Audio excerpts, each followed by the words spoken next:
এই যে শুনছো সবাই, আমি শহর থেকে একটা স্মার্টফোন কিনে আনছি। কই রে ফোনটা, দেখা একটু। এই দেহ, ফোনটা দেখ। ফোন দেখি দেখি। হ্যাঁ, নতুন ফোন। ওয়াও, দারুণ তো। হ্যাঁ রে, ফোনটা উল্টা ধইরা রাখছিস রে। তাইলে এখন ঠিক আছে? হ্যাঁ, এখন ঠিক আছে। এই ফোনে নাকি ফেস লক আছে, আমার মুখ দেখলে খুলবো।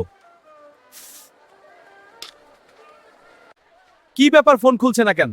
কি হয়েছে ভাই? এই ফোনটা খুলছে না, বারবার চেষ্টা করতেছি। আহারে, রিস্টার্ট দাও। আগে আয়না দেখায়, তোর মুখও তোরে চিনতে পারতেছে কিনা সন্দেহ। হায় রে, আয়না দেখার দরকার হয় না।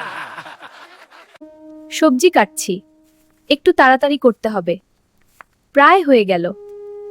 এই শোনো, আমার ফোনটা নষ্ট হইয়া গেছে, আমারে দেখে খুলতেছে না। পাসওয়ার্ড দিচ্ছ?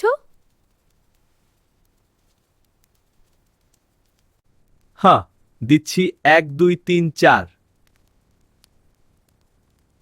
তুমি মুখে মাস্ক পইরা ফেস লক খোলার চেষ্টা করছো কেন? আরে, এই ফোন তো আসলেই স্মার্ট। এই ফোন খুব বুদ্ধিমান। মাস্ক দেইখা চিনে ফেলছে করোনা আছে কিনা। টেকনোলজি যত স্মার্ট হোক, গ্রামের বউয়েরে হারাইতে পারবো না।